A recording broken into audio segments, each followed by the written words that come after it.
आता बातम्या पाहूया मुंबईतल्या आणि पुण्यातल्या।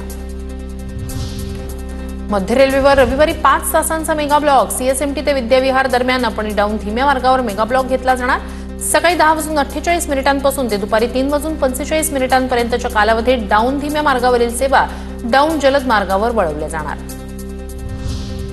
उन्हाळी सुट्टीत रेल्वे स्थानकांवर होणाऱ्या गर्दीच्या पार्श्वभूमीवर मध्य रेल्वेकडून प्लॅटफॉर्म तिकीट विक्री बंद।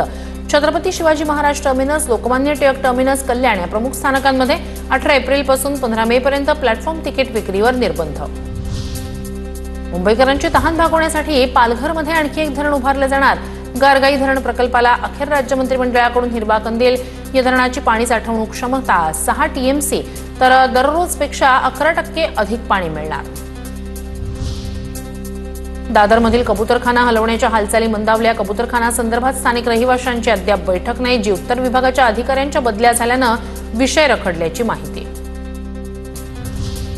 केवळ 7 वर्षांचा असलेल्या संग्राश निकमनं केला विक्रम। अटल सेतू ते गेटवे ऑफ इंडिया 17 किलोमीटरचं सागरी अंतर केवळ 3 तास 11 मिनिटात पोहून केलं पार। संग्राश दुसरीत शिक्षण घेतोय। या नव्या विक्रमासाठी छोट्या संग्राशचं सर्व स्तरातून कौतुक।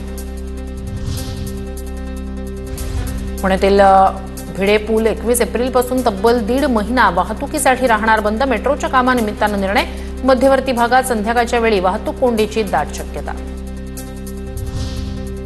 पुण्याच्या भोरमध्ये पिण्याच्या पाण्याची टंचाई। भोर तालुक्यातील 4 ग्रामपंचायतींचे टँकर मागणीचे प्रस्ताव सादर। गावात लवकरच टँकरनं पाणी पुरवठा केला जाणार।